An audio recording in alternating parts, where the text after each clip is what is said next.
In this video, we have given that x power x is equal to e, and we have to find the value of x.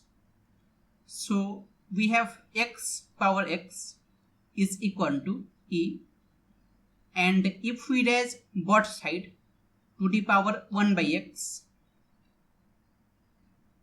then x and 1 by x will get cancelled, and we will get x is equal to e power 1 by x. And if we divide both sides with x, then we will get 1 is equal to 1 by x times e power 1 by x. And now we can apply number w function both sides. So w of 1 will be equal to w of 1 by x times e power 1 by x.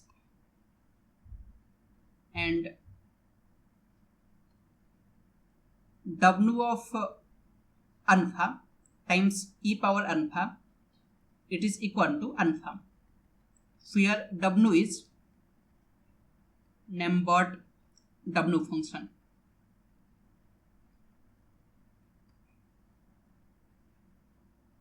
So w of 1 will be equal to w of 1 by x times e power 1 by x will be equal to 1 by x,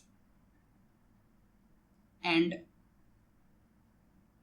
x will be equal to 1 by w1, and 1 by w1 is approximately equal to 1.76. So x is equal to 1.76.